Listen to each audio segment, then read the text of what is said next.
നമസ്കാരം. Astrology master ക്ലാസ്സിൻ്റെ പുതിയൊരു അധ്യായത്തിലേക്ക് ഏവർക്കും സ്വാഗതം.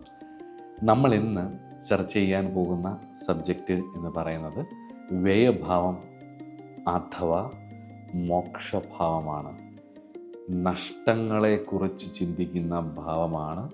എന്നാൽ മനുഷ്യ ജീവിതത്തിൻ്റെ ആത്യന്തിക ലക്ഷ്യമായിട്ടുള്ള മോക്ഷത്തെക്കുറിച്ചും സൂചന നൽകുന്ന ഭാഗമാണ്. 30 ഡിഗ്രി വീതമുള്ള 12 രാശിയിലെ അവസാനത്തെ ലഗ്നം മുതലെണ്ണി അവസാനത്തെ കളം വരുന്ന ഭാവമാണ് 12ാം ഭാവം.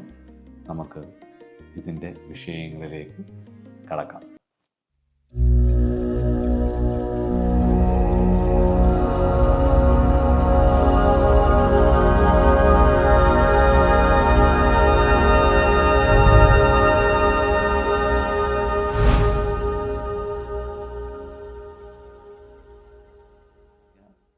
നമ്മുടെ ചിലവുകൾ, നമ്മുടെ വരവ് 2ാം ഭാവം കൊണ്ടും നമ്മുടെ ചിലവ് 12ാം ഭാവം കൊണ്ടുമാണ് ചിന്തിക്കുന്നത്. നമ്മുടെ എക്സ്പെൻസ് എത്രത്തോളം നമ്മുടെ ജീവിതത്തിലുണ്ട് എന്നുള്ളത് ചിന്തിക്കുന്നത് 12ാം ഭാവം കൊണ്ടാണ്. ഒരാളുടെ ഇടത്തെ കണ്ണ്, അതേപോലെ തന്നെ നമ്മുടെ ഡെപ്റ്റിൽ നിന്നുമുള്ള മോചനം, മോക്ഷത്തിലേക്കുള്ള യാത്രയ്ക്കുള്ള എല്ലാ കാര്യങ്ങളും നമുക്ക് പറഞ്ഞു തരുന്നത് ഈ ഭാവമാണ്. അതുപോലെ തന്നെ നമ്മുടെ ജീവിതത്തിൽ അപ്സ് ആൻഡ് ഡൗൺസ് ഉണ്ടാകും. എല്ലാവരുടെയും ലൈഫിൽ നമുക്ക് ഉയർച്ചകളും താഴ്ചകളും ഉണ്ടാകും. ആ ഉയർച്ച താഴ്ചകളിൽ ഉള്ള വറീസ്, ഭയം ഇല്ലാതാവുന്നത് 12ാം ഭാവത്തിൻ്റെ ബലത്തെ ആശ്രയിച്ചിരിക്കും. പൊതുവേ ഈ 12ാം ഭാവം മോശഭാവമാണെന്ന് പറയുന്നതിൻ്റെ പ്രധാന കാരണം എന്ന് പറയുന്നത് ഭൗതിക വിഷയങ്ങളിൽ ഒരുപാട് സ്ട്രഗിൾസ് നമ്മൾ ഫേസ് ചെയ്യേണ്ടതായിട്ട് വരും. കാരണം കർമ്മമുള്ളത് കൊണ്ടാണ് സ്ട്രഗിൾസ് ഫേസ് ചെയ്യേണ്ടത്, കർമ്മമുള്ളത് കൊണ്ടാണ് സുഖങ്ങൾ ഫേസ് ചെയ്യേണ്ടത്. ഇപ്പം മോക്ഷത്തെ ആഗ്രഹിക്കുന്ന എത്ര പേരാ ഉള്ളത്? ഈ ജീവിതത്തിലെ ഏറ്റവും വലിയ കാര്യം, ഒരു മനുഷ്യ ജീവിതത്തിൻ്റെ ആത്യന്തികമായ ലക്ഷ്യം മോക്ഷമാണ്, സെൽഫ് റിയലൈസേഷനാണ്, സെൽഫ് ആക്ച്വലൈസേഷനാണെന്ന് പറഞ്ഞാലും അതൊക്കെ നമുക്ക് നേടിയെടുക്കണമെങ്കിൽ നമ്മുടെ ഒരുപാട് നഷ്ടങ്ങളും ഒരുപാട് നമ്മുടെ ഡെപ്റ്റുകൾ, നമ്മുടെ ബാഡ് കർമാസ് എല്ലാം നമ്മളിങ്ങനെ കുറഞ്ഞു വരണം. പക്ഷേ നമ്മൾ ഈ പ്രപഞ്ചത്തിൻ്റെ സുഖസൗകര്യങ്ങളിൽ മുഴുകി ജീവിക്കുന്നത് കൊണ്ടും നമുക്ക് അങ്ങനെയൊക്കെ തന്നെ കുറേ കാര്യങ്ങൾ നേടണമെന്ന് ആഗ്രഹിക്കുന്നതുകൊണ്ട് നമ്മളെ സംബന്ധിച്ചിടത്തോളം മോക്ഷത്തിലേക്ക് അടുക്കുക എന്ന് പറഞ്ഞു കഴിഞ്ഞാൽ ഒരു വലിയ ഭയം പോലെയാണ്. അതുപോലെ തന്നെ ഏത് ഭാവവും 12ാം ഭാവവുമായിട്ട് ബന്ധപ്പെടുന്നു.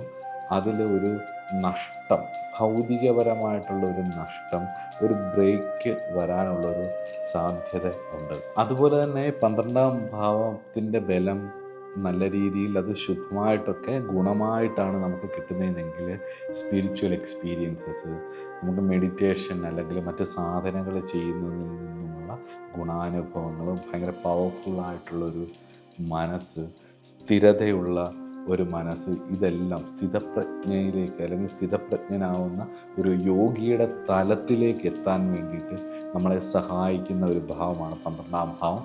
അതുപോലെ തന്നെ ഒരാളുടെ കാലിൻ്റെ പാദങ്ങൾ പറയുന്നതും 12ാം ഭാവം കൊണ്ടാണ്.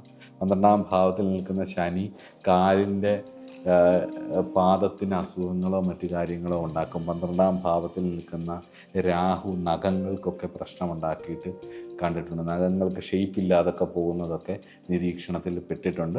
അതൊക്കെ ഒന്ന് നിങ്ങൾക്ക് ശ്രദ്ധിക്കാവുന്നതാണ്. അതുപോലെ തന്നെ 12ാം ഭാവത്തിൻ്റെ സൂചനകളാണ് നമ്മുടെ ഈഗോയെ, നമ്മുടെ ഡെത്ത് ഓഫ് ഈഗോ, നമ്മുടെ ഈഗോയുടെ മരണം സൂചിപ്പിക്കുന്നത് 12ാം ഭാവമാണ്. ഈ ഭാവത്തിൻ്റെ കാരകൻ ശനിയാണ്.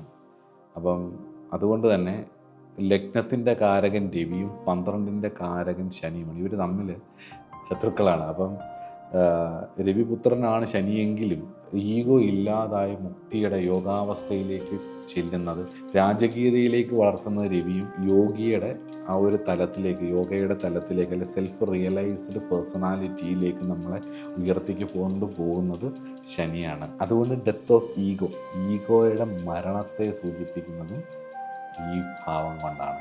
അതുപോലെ തന്നെ നമ്മുടെ ലോസസ്, ഡെപ്രവേഷൻ, അതായത് അധപ്പതനങ്ങൾ, അതേപോലെ നമ്മുടെ ഇൻവെസ്റ്റ്മെൻറ്റിൻ്റെ ലോസസ്, വ്യയം, നഷ്ടപ്പെട്ടു പോയിട്ടുള്ളത്, നമ്മൾ ഡിനേൽ ചെയ്യുന്നത്, അതായത് നിഷേധാത്മകമായിട്ടുള്ള കാര്യങ്ങൾ നമ്മൾ നിഷേധിച്ച് കളയുന്നത്, നമ്മൾ മറ്റുള്ളവർ കേൾക്കാതെ നമ്മൾ ഗുരുത്വത്തിൻ്റെ നാശം, ഇതൊക്കെ 12-ാം ഭാവമാണ്.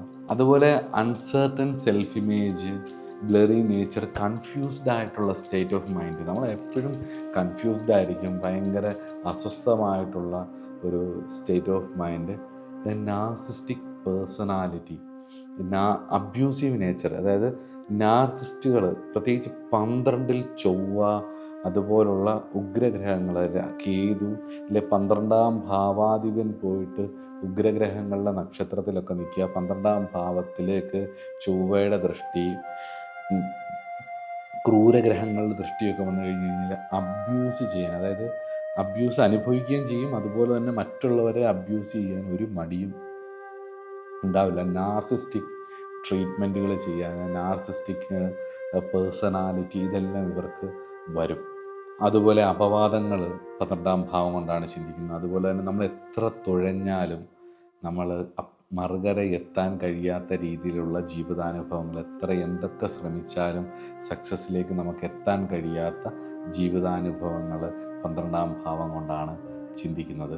ഈ ഭാവത്തെക്കുറിച്ച് കൂടുതൽ നമ്മൾ ഭൗതികപരമായിട്ട് ചിന്തിച്ചു കഴിഞ്ഞ് കഴിഞ്ഞാൽ നമ്മുടെ സെൽഫിനെ ഡിസ്ട്രക്റ്റീവ് ചെയ്യുന്ന റിലേഷൻഷിപ്പുകളുണ്ടല്ലോ, അതിപ്പം വ്യക്തിയുമായിട്ട് മാത്രമാവണമെന്നില്ല, അത് നമ്മുടെ സെൽഫിനെ നമ്മളെ നശിപ്പിക്കുന്ന രീതിയിലുള്ള റിലേഷൻസ്, അതിപ്പം ആൽക്കഹോളിനോടൊപ്പം ആവാം, അതേപോലെ അങ്ങനത്തെ സൗഹൃദങ്ങൾ, നമുക്ക് പാർട്ടി അത് ഒക്കെ അഡിക്റ്റായിട്ട് നിരന്തരമായിട്ട് നമ്മൾ പൈസ അതിനു വേണ്ടി സ്പെൻഡ് ചെയ്ത്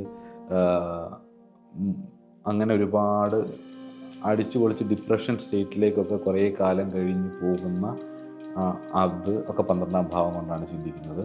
അതുപോലെ തന്നെ ഫുഡിനോടുള്ള ഓവറായിട്ടുള്ള ജങ്ക് ഫുഡ്സ്, അങ്ങനെയൊക്കെയുള്ള കാര്യങ്ങൾ, പിന്നെ അതൊക്കെ കഴിച്ചിട്ട് അതിനോട് ഓവറായിട്ടുള്ള നമ്മുടെ സെൽഫിനെ നശിപ്പിക്കുന്ന രീതിയിലുള്ള ബന്ധങ്ങൾ, അത് ഫുഡിനോടാവാം.